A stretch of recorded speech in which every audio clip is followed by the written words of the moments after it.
Having read about prayer walks, I decided to embark on one. The idea is simple.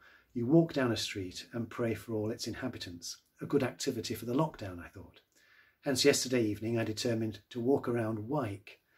I had to overcome a fair bit of interior resistance before I stepped outside the house. Don't be daft. Prayer walking is a gimmick, said a voice within. That would have been quite a telling objection when I was a young priest and feared ridicule, but now I don't. Getting older is the best thing that has happened to me. A second voice interjected, everywhere is covered with snow, the pavements are slippy, and you might injure yourself. I was able to discount that advice easily too. The idea that walking in my parish might be dangerous made my little project seem like an adventure, and I, in consequence, an adventurer. Then came the last attack. I don't know if you saw the last James Bond film.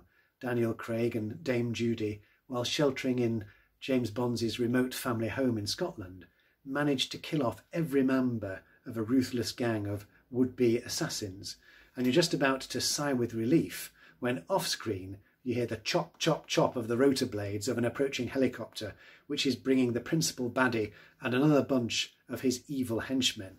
So it was in South Bradford yesterday. The father of lies whispered very plausibly in my ear, but do you honestly think that your praying for people in this ridiculous manner is going to confer any good upon them? How exactly does prayer help anybody? As soon as I heard that, I got my coat on, my two ill-matching gloves, whose pairs lie in some far-flung field of the Dales, and set off, eager to pray. I may not be James Bond, but nobody, and certainly not the evil monster who wishes harm to all humanity. And especially I get the impression to priests, and who is experiencing untold anguish in this most blessed of seasons, the Christmas octave, is going to tell me what I can do in my parish. What do I pray that the people in these streets might receive, I thought, as I passed down St. Paul's Avenue. I pray that they may have good relationships, enjoy prosperity, be kept safe from harm. I religiously looked at as many properties as I could as I passed along the street, because I fancied that my directing my gaze in this way would focus my prayer and make it more efficacious. That's ridiculous, said the monster. I knew it wasn't.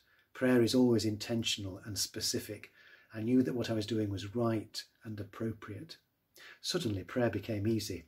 I pray for the children who play in Harold Park. I pray for the middle-aged man who lived in that house to whom I ministered and who died of cancer. I pray for everybody on this bus as it passes along Cleckheaton Road.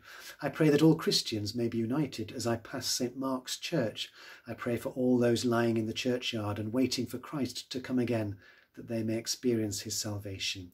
I pray for that gentleman who recently lost his wife and for whom this Christmas this year must have been especially difficult. Then the whole industrial works of Low Moor opened up before me. Save these industries and help them to expand, I said, and then remembering that Pope Francis has dedicated this year to St. Joseph, the patron saint of workers, I asked the Holy Spirit to inspire managers to ensure that they ensured employees' good, that they fostered employees' good.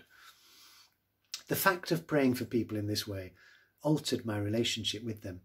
Often I just want people to leave me alone, to be honest. But through focusing on others, whom I do not know, and holding up their needs to God, I was experiencing what I can only describe as an expansion of my heart. It was great, and I intuited that the good that I was experiencing from interceding for others was very small compared to the good that they would experience through my prayers in the days ahead in ways that I would never know. All I knew was that in praying for them, I was connecting both with God and with them, and that God would be connecting with them directly very soon, precisely in response to my petitioning him on their behalf, and indeed that this had probably begun even before I got to the end of any particular street. Amazing. Now I had come to Wyke Recreational Ground, and as I marched across it in the dark, teenage lads to my left were hurling themselves ever more recklessly off icy slopes in the skateboard section, scattering swear words into the pristine night sky, pushing themselves always closer to the moment when they might sustain an injury and earn kudos among their peers. Funny people, teenage lads. I prayed that they might engage with their studies at school and be kind to future girlfriends. And then I chanced upon Silver Birch Drive. If you haven't been, now is the time to go. A whole section is beautifully illuminated with strings of bright multicoloured lights, reindeer, and big signs saying, "Santa, please stop here."